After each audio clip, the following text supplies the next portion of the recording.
Is Liz Davis. I am a nutritionist and I specialise in digestive health for busy women. So I can help you sort out all those nasty issues you have with bloating and heartburn, uncomfortable digestion, all the IBS symptoms, things that really get in the way of you really enjoying life as you should do.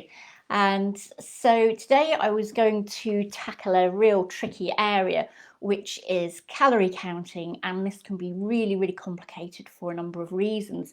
So in my opinion, it's not the best route to take if you want to lose weight, and I'll give you a few reasons why it's so tricky, or it can be so tricky, and a much easier kind of perspective to take instead that can make life a lot more kind of straightforward for you. So I'm going to go into then why this is tricky. So basically a calorie is a unit of energy. So that unit of energy is going to remain the same no matter the source it comes from. So with calories, we're talking more quantity rather than quality. So that's all it's going to come down to. So for example, you could eat 100 calories from an apple and 100 calories from a donut. Despite the fact they're going to contain virtually the same amount of energy, those two foods are going to act very differently in your body indeed. So if you eat an apple, 100 calories from an apple, that apple can keep you feeling full and satisfied for a very long time. However, if you eat the same number of calories from a donut, for example, you're going to swallow the donut, your blood sugar is going to skyrocket, lots of insulin is going to be released, and then your blood sugar level is going to drop.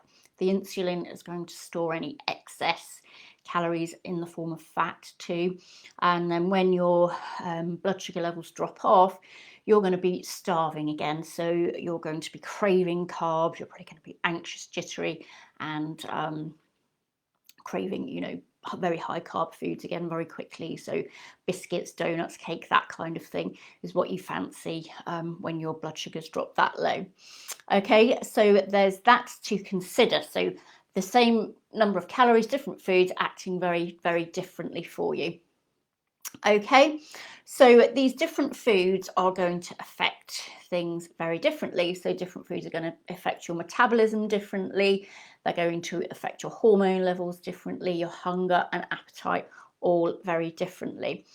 Okay, so it's true to say that if you want to lose weight, the only way you're going to be able to do that is by consuming fewer calories than you're actually burning there. So yes, that is factually correct. That is what you're going to have to do. You could be eating tons and tons of very, very healthy food.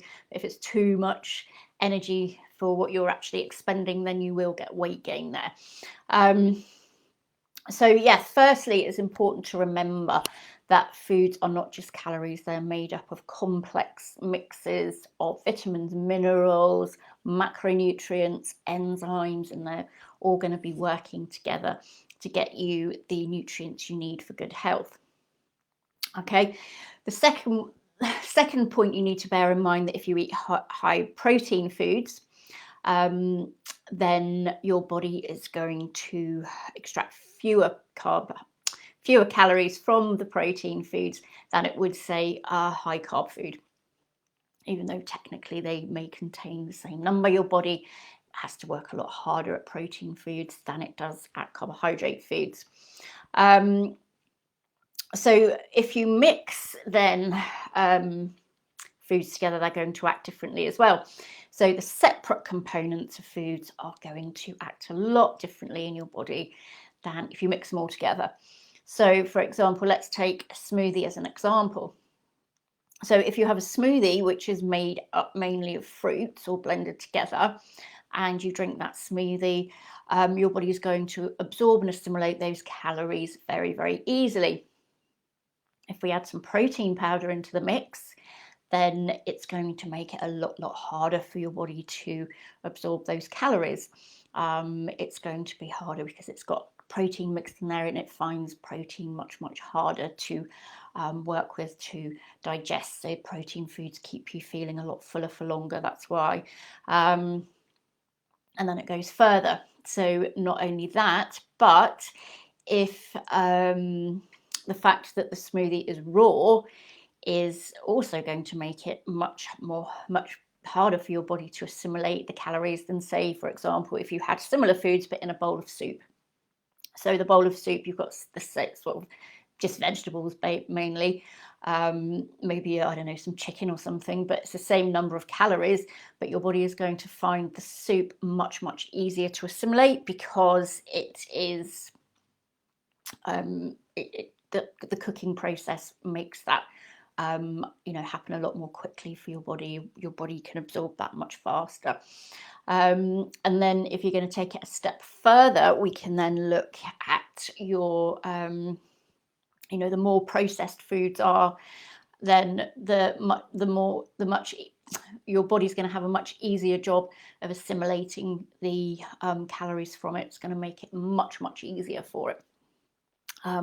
So say, for example, if you took a loaf of white bread and a loaf of brown bread, roughly the same number of calories, but your body's going to find it much easier to process the white bread than it is the brown bread. So it's going to extract a lot more calories from the white than it will the brown. You've got fibre in the brown bread. You've got lots of other micronutrients in there as well, which are going to make absorption a lot harder. A lot more of it is basically going to go straight through and not really do anything much.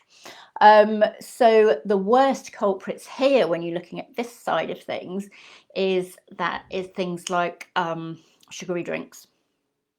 So it doesn't matter what the sugary drinks are made of. It could be a seemingly quite healthy fruit juice. It could be a can of Coke. It could be something like a iced tea with added sugar. When you swallow those, they are going to, your body's going to assimilate those calories super quick and very easily as soon as you've swallowed it. So that's why they are really, if you want to lose weight, they're a big no-no, because they will send your insulin levels sky high.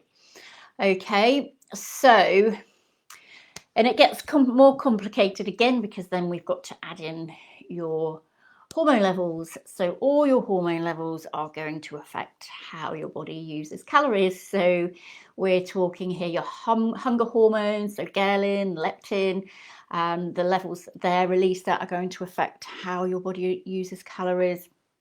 We're looking at your female hormones. Any woman will tell you that you're going to get different effects from foods at different times of the month and things like that. We're also looking at stress hormones. They are going to really impact and affect how your body is using calories differently as well from different foods.